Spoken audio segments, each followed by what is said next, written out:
Você pode reparar. Acabou o argumento, vem um... Cala a boca, militante. Aff. É a estratégia dos radicais. Demonizar quem pensa diferente. E interditar o debate. Não é?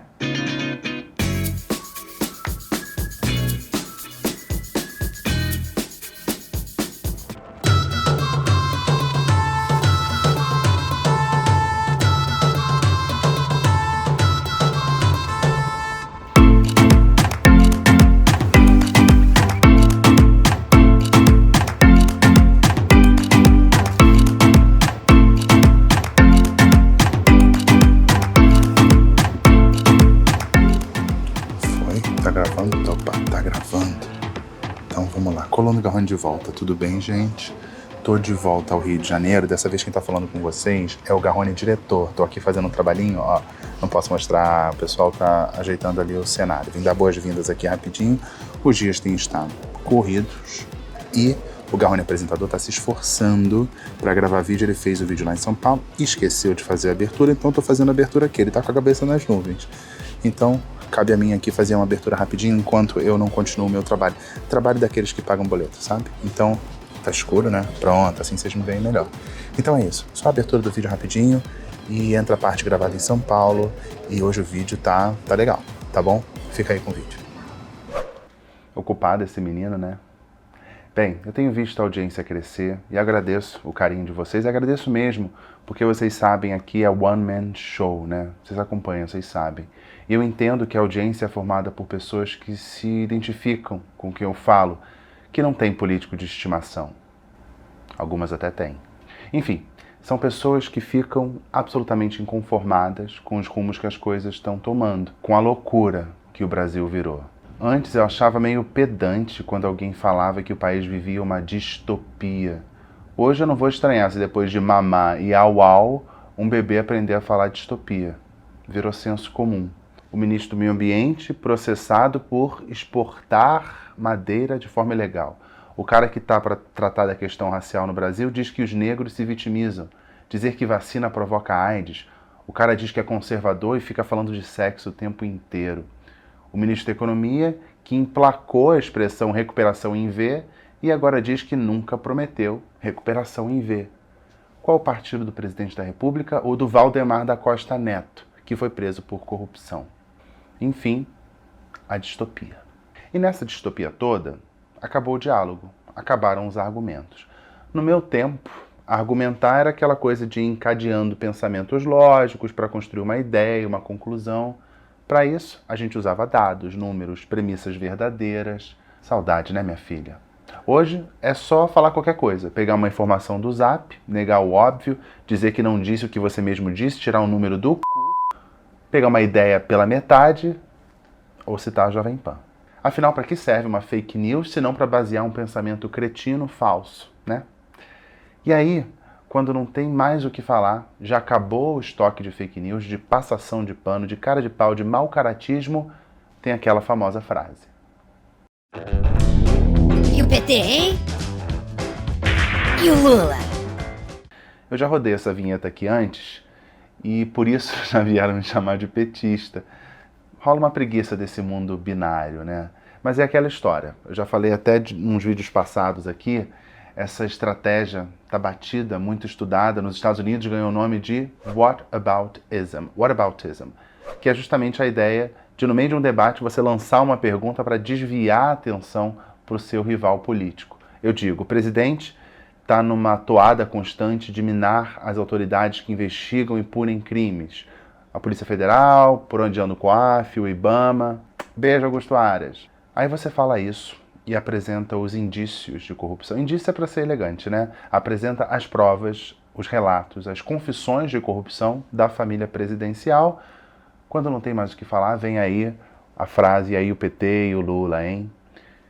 Como se as falcatruas do governo Lula isentassem as falcatruas do governo Bolsonaro. Não isentam. Falar e o PT em o Lula é para desviar. Esse é o whataboutism. Essa é a penúltima estratégia. Mas tem a última estratégia que a gente tem visto, que é simplesmente interditar o debate. Interromper o diálogo. Vocês sabem que eu participo como ouvinte ali dos grupos bolsonaristas no WhatsApp. Eu tomo meu Plasil, tapo meu nariz e embarco. Eu já tentei argumentar uma vez, foi até engraçado. Alguém estava defendendo uma coisa assim bem singela, que o presidente Lula fosse torturado e enforcado em praça pública. Aí eu fui lá e falei, gente, eu sei que o Lula é corrupto, provocou rombos de milhões, eu tentando fazer o papel ali de bolsominion sensato, como se existisse bolsominion sensato. Mas bem, eu falava, olha, o Código Penal brasileiro trata a tortura como crime, não tem previsão de pena de morte em tempos de paz, blá blá blá blá blá. Tipo, o básico, né? Tipo, tortura, execução, não, o básico. Adivinha o que aconteceu?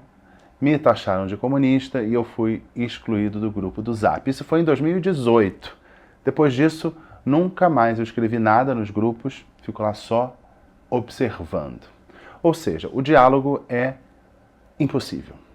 E uma maneira de interditar o debate é justamente essa. O clássico é chamar de comunista, que atualmente inclui dos comunistas de fato até o Sérgio Moro, ex-ministro do Bolsonaro, que com a defesa do excludente de ilicitude se encaixa bem na caixinha da extrema-direita. Se até a extrema-direita é comunista, não sobra ninguém mesmo, né? Só o núcleo duro do bolsonarismo e a família dele. E se o seu interlocutor é comunista, ele é petista, ele é ladrão, ele é pedófilo, qualquer coisa. Eu não vou dizer que entendo, porque eu não entendo, mas na cabeça do bolsominion, comunista é ruim e a pior coisa do mundo, a pior coisa do universo, então eu vou atacar todo mundo de comunista, pronto, chama de comunista, interdita o debate. E teve um tweet da deputada Carla Zambelli, bolsonarista de sempre ali, que resume muito bem essa história. Lula meio que surfando ali ao lado do demônio, aliás, o demônio com um puta corpo, e claro, foi esse martelo, o demônio é comunista, claro.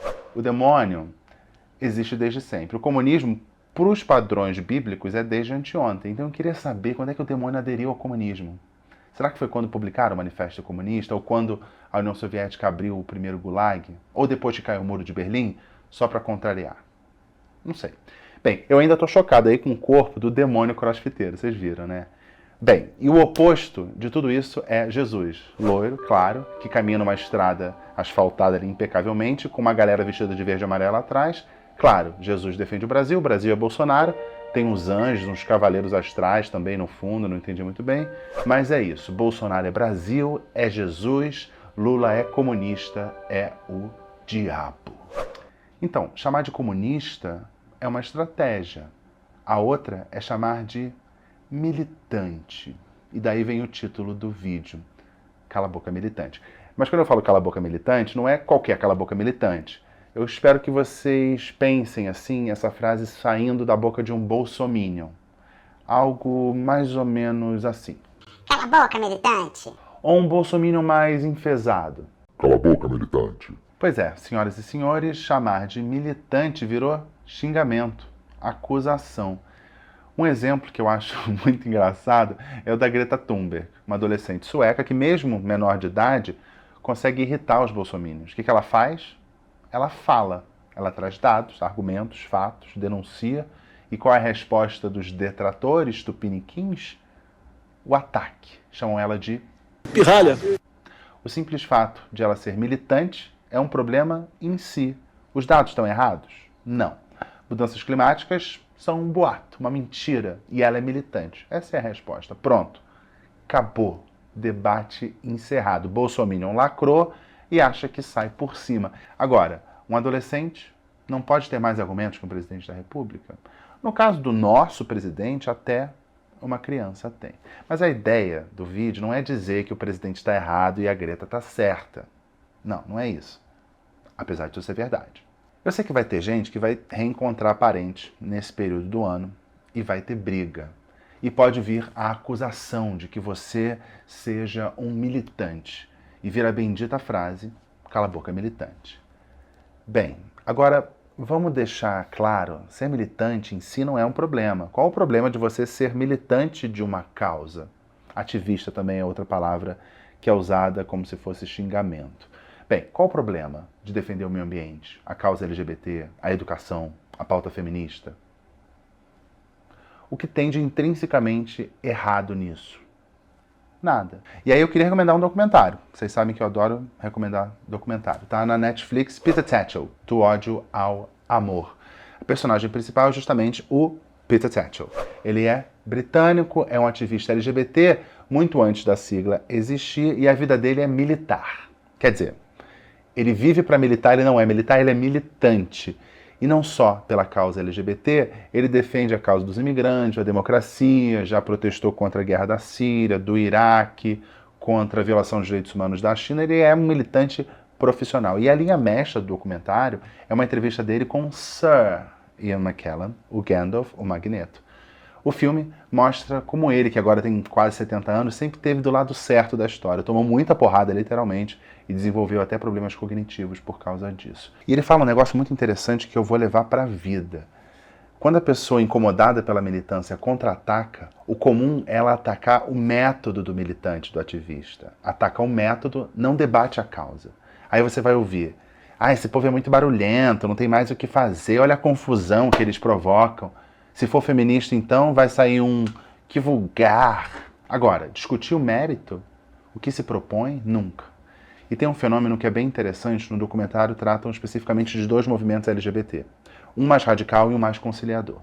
No fim das contas, o que acontece? Fica todo mundo criticando o radical e aceita conversar com o conciliador porque eles são moderados, menos ruidosos e tal. Só que a moral da história é que se não existisse esse movimento mais barulhento, mais radical, ninguém ia se preocupar em ouvir os moderados. Então o Thatcher, por exemplo, ele era do movimento mais radical e mesmo assim ele acabou acelerando a conquista de direitos civis, mesmo quando ele não era recebido pelas autoridades ou ouvido pela população. Nos Estados Unidos você tinha o Martin Luther King, o moderado, e o Malcolm X, o radical, os dois lutando pelos direitos dos negros. Será que sem o Malcolm X, o Martin Luther King teria sido recebido, por exemplo, pelo presidente da República? Eu fico imaginando o que seria do mundo sem os ativistas. Eu citei o Martin Luther King e o Malcolm X. Aqui no Brasil, o último país a abolir a escravidão no Ocidente, isso não aconteceu por graça da princesa Isabel, mas depois da pressão dos abolicionistas e por muita luta, muita revolta dos escravizados. Se não fossem os ativistas e os cientistas, por exemplo, o buraco da camada de ozônio estaria como? Gigantesco. Mas houve protesto e mais protesto, aí, você imagina, houve uma mobilização mundial até que todos os países do mundo parassem de produzir o gás CFC que tinha em geladeiras e sprays. Imagina o que seria das mulheres se não tivesse havido as sufragetes, as sufragistas, que reivindicavam o direito ao voto feminino. Os LGBTs, não precisa falar, só houve avanço porque houve luta. Eu sempre falo isso, né? Agora, por que torcer o nariz para os militantes? Não concorda com a pauta? Argumenta. Mas olha como é engraçado, né? O bolsonarismo condena os militantes, né? Não todos. Uma senhora que quer proibir o aborto em todas as situações, esse tipo de ativismo, tá tranquilo. Gente que milita para transformar o Brasil num Estado cristão, sem problema. Tem os ruralistas, tem os militantes pelo armamento. Mas aí não é militante, tem outro nome. Eu sou um cidadão de bem. Aí o Garrone está implicando com o presidente. Ele, por meio de sua esposa, a senhora Michele, defende a pauta das pessoas com deficiência. Mas essa está longe de ser a pauta dele, né? Ele não tem nem ideia do assunto, é pura fachada. Um exemplo foi uma fala dele numa live sobre a surdo-olimpíada que rolou aqui no Brasil. Ele não sabe nem o que é surdo. Como um surdo faria para comemorar uma medalha? E como é que o atleta vai gritar? Eu ganhei na surdo-olimpíada. Capacitista. Por isso que eu digo que a preocupação com as pessoas com deficiência é de fachada. Ele não sabe nem que tem surdo que fala. Eu esqueci de falar dos indígenas, os povos tradicionais. Agora a novidade é que o Ministério da Damares, a ministra das Mulheres anti-mulher, quer incluir garimpeiros e pecuaristas como povos tradicionais. É esse o tipo de militância do bolsonarismo. Mas o bolsonarismo é isso mesmo, né? Ele acha a ministra da Mulher que é antifeminista. Uma mulher que ignora a complexidade do debate e resume a discussão em meninos vestem azul e meninas vestem rosa. Quem topa ser ministra dos Direitos Humanos num governo que tem como herói um torturador? O presidente da Fundação Palmares, como é que ele achou? Botou no Google, né? O único negro que acha que não existe racismo no Brasil. Pum, pá. Pronto, está contratado. O secretário de Cultura, que foi para a Bienal de Arquitetura de Veneza, A homenageada era a Lina Bobardi, que é aquela que projetou nada menos que o principal cartão postal de São Paulo. Ele vai para lá, tudo pago com o nosso dinheiro, e ele nem se preocupa em saber quem era a homenageada, e disse para uma repórter que não sabia, que não conhecia a Lina Bobardi. Isso dentro da Bienal, que foi o motivo da viagem dele para a Itália. E o mais louco disso tudo é que ele é menos pior que o anterior, que, lembramos nós aqui, fez um vídeo nazista. Ministro do Meio Ambiente, agora ex-ministro, responde a processo por contrabando de madeira. Pega esses nomes aí, põe eles diante de pessoas que estudam o assunto da pasta deles, que eles supostamente representam. Damares diante de uma feminista, Sérgio Camargo diante de um militante negro, Mário Frias diante de um artista, Ricardo Salles diante de um ambientalista. Que capacidade eles têm de argumentar? Que história eles têm nas áreas deles? Que bagagem eles podem ostentar? Então, o que eles podem fazer além de demonizar os detratores deles? Demonizar os opositores é a maneira de interditar o debate. E é isso que eles sabem fazer, interditar o debate. Então, meu caro, minha cara, essa é uma estratégia. E você que me acompanha pode até não concordar comigo, mas eu sei que você gosta do bom debate, com argumentos e boa fé. Então, se você tiver no seu almoço de família, aquele seu tio sem noção vier com essa de querer te chamar de militante, a resposta pode ser: sou sim. Mesmo que não seja, tá? Só para provocar. Sou sim. Agora, com que você não concorda no que eu disse? Pode explicar, por favor? Aí podem dizer que feminista enfia a cruz no c***, estudante é tudo baderneiro. Aprenda com o Peter Tatchell, aquele do documentário, sabe? É só um jeito de desviar o debate isso tudo. Atacar o método da militância é fugir do debate real que é proposto. Mas parece que o que não falta é sommelier de militância, aquela pessoa que é contra a causa e quer opinar sobre como alguém deve reivindicar alguma coisa. Eu não me considero militante, por exemplo, mas longe de mim achar que isso é um xingamento. Você é militante? Ótimo. Estude a causa, entenda tudo da sua causa, não vai na onda, não segue moda. Fale quando tiver certeza. Não é militante? Não tem problema. Agora, se incomodar com a palavra militante, não tem porquê. Uma coisa eu sei, militante tem de todo tipo. Uns podem usar uns métodos estranhos, exagerar, outros podem estar, inclusive, errados. Mas o mundo seria bem pior sem eles. E sabe quem odeia militante? Ditadura. Democracia é o regime onde é permitido discordar. Não concorda com um ativista? Argumente. Militar por uma causa é discordar de uma verdade estabelecida. Defender a existência de militantes é defender o dissenso, e isso só é possível na democracia. E qualquer país decente, desenvolvido, é o país em que pensar diferente, em que ser militante em qualquer causa que for, não pode significar pôr a própria vida em risco. Pronto. Agora o editor que lute. O editor que lute.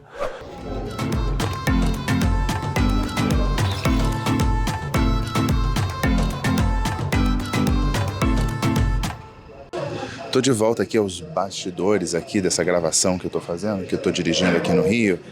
E gostaram? Gostaram do vídeo? Vai ter gente falando que esse tipo de comportamento de demonizar o oponente não é exclusividade da extrema-direita e do bolsonarismo. Verdade. Mas a gente, como jornalista, a gente fala do governo de plantão, né? Uma das funções de jornalistas é fiscalizar o governo de plantão e aqueles que apoiam esse governo, tá? Só para ficar claro. O que eu tenho que falar? 4 quartos. Gente, o 4 quartos é aquele programa que eu faço com os meus amigos. A gente vai dar uma paradinha de fim de ano. Quando volta, não sei. Muita gente envolvida, vai depender da agenda da galera. Mas volta em breve, tá? O 4 quartos vai voltar. E a seguir, Colonia do Francisco. Eu achei um vídeo aqui no celular de um momento assim, relax. Eu fico pensando no Francisco, que eu tô aqui no Rio, trabalhando aqui, ganhando meu dinheiro, pagando meus boletos. E às vezes eu acho que a gente trabalha para sustentar o cachorro, né? Porque enquanto eu tô aqui ralando, dormindo pouco, é tudo que o Francisco não tem. E ele tem um hábito muito interessante. E esse hábito, o objetivo final, é proporcionar o máximo de conforto possível para ele. Vocês vão entender. A seguir, na Colonia do Francisco, eu fico por aqui. Semana que vem nem sei onde eu vou estar, gente. Nem sei onde eu vou estar, mas vou fazer de tudo para ter vídeo. Eu sempre faço esse esforço, né? Vocês sabem. Então, Me segue aí nas redes sociais, se inscreve no canal e tudo mais que você sabe, tá bom? Tchau, até a próxima.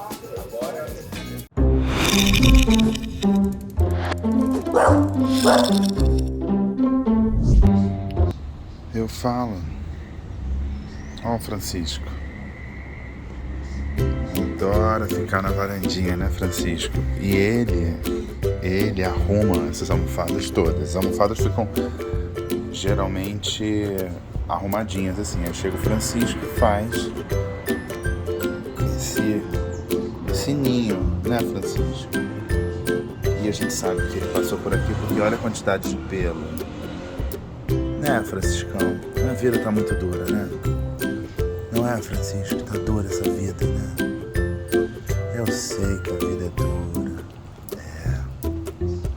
Não vou atrapalhar o soninho da tarde dele, não.